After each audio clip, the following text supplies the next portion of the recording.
Dear friends, welcome to my YouTube channel Learn YouTube.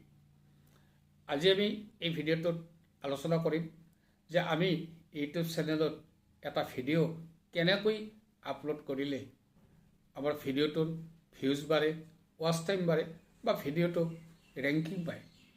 এই সম্পৰ্কত কিছু কথা আলোচনা কৰিবৰ কাৰণে এই ভিডিঅ'টো প্ৰস্তুত কৰা হৈছে। যদি ভিডিঅ'টো ভাল লাগে তেতিয়াহ'লে আপোনালোকে এটা লাইক কৰিব আৰু আপুনি যদি মোৰ এই চেনেলটোলৈ নতুনকৈ আহিছে অনুগ্ৰহ কৰি চেনেলটো ছাবস্ক্ৰাইব কৰি থ'ব। এই ভিডিঅ' এটা আমি বিভিন্ন ধৰণে আপলোড কৰিব পাৰোঁ। তাৰে ভিতৰত যদি আমাৰ ভিডিঅ'টো যদি আমাৰ গেলাৰীত ছেভ থাকে তেতিয়াহ'লে আমি গেলাৰীটো অ'পেন কৰি ল'ম। মই কাষত মোবাইল স্ক্ৰীণখন মই লগাই দিছোঁ। আপুনি দেখিব মই ইয়াত আমি ভিডিঅ'টো গেলাৰীটো অ'পেন কৰি ল'লোঁ আৰু অ'পেন কৰি লোৱাৰ পিছত ইয়াত আমি এটা ফটো, এইটো ফটো মই ছিলেক্ট কৰিলোঁ। এইটো ফটো ছিলেক্ট কৰি তলত যিটো অপশ্যন আছে শ্বেয়াৰ বুলি, এই শ্বেয়াৰ অপশ্যনটোত মই ক্লিক কৰিম।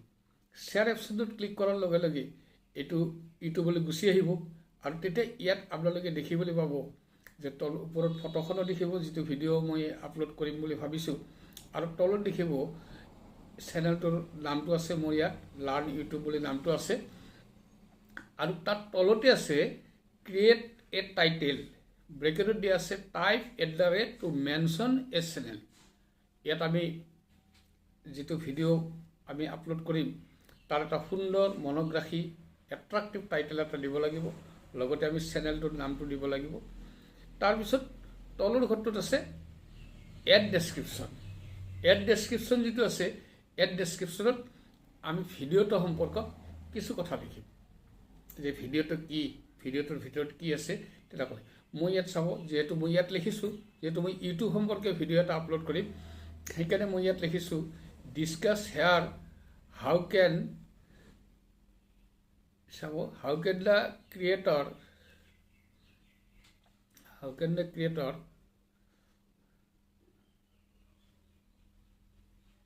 be able to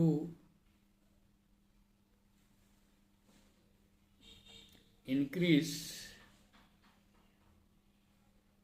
the views of his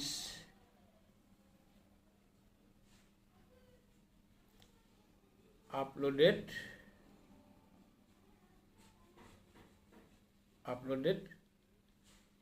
videos in YouTube. আমি এইটো লিখি ল'লোঁ, আৰু কিবা লাগিলে অলপমান আপোনালোকে লিখি ল'ব পাৰে। তাৰপিছত আমি তাত তলত আমি আমাৰ চেনেলটোৰ নামটো দি দিম। মই লিখিছোঁ ইয়াত লাৰ্ণ ইউটিউব।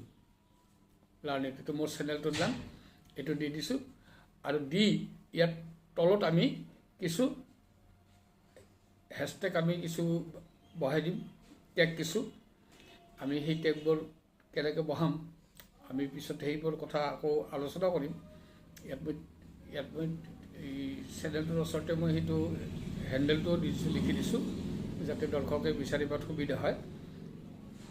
তাৰপিছত আমি এতিয়া এইটো যেতিয়া আমাৰ ডেছক্ৰিপশ্যনটো আৰু টাইটেলটো ইয়াত দিয়া হ'ব, তেতিয়া আমি তলত আমি কিছু টেগ কিছু দিম।